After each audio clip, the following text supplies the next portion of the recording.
around me recovering from depression, having lost my job through disability, or rather people's inability to deal with disability. I heard Boris Johnson say there were uncooperative crusties in London. I went on the website, I watched a Heading for Extinction talk, and halfway through I was shocked with a visceral feeling of how much threat there was to my children.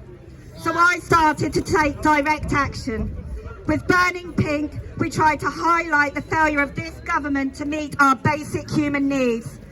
We fought against the excess of unaffordable housing, against the madness of how we manage our food resources, against racism, against the Department of Health and Social Care for failing us so miserably during this pandemic.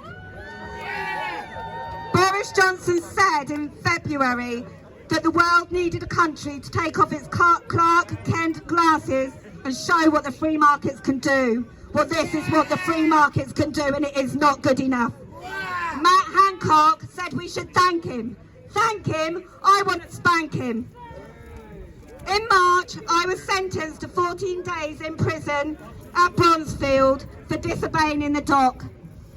We filmed ourselves and we urged the judges to do better for sending people to prison for protesting at Parliament Square.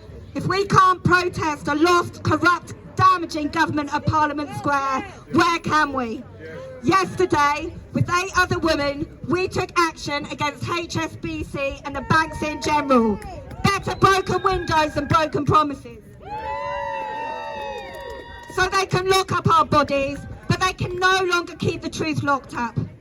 They can lock up our bodies, but they cannot prevent this righteous rage from growing. No one can prevent women defending our children. Businesses and corporations are committing, and our establishments are facilitating social murder and ecocide, trading in death for profit.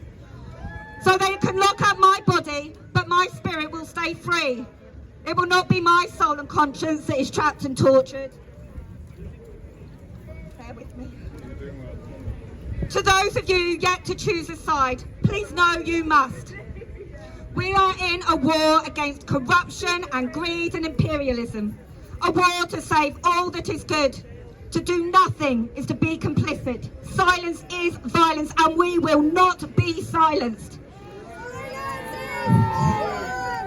Silence is violence!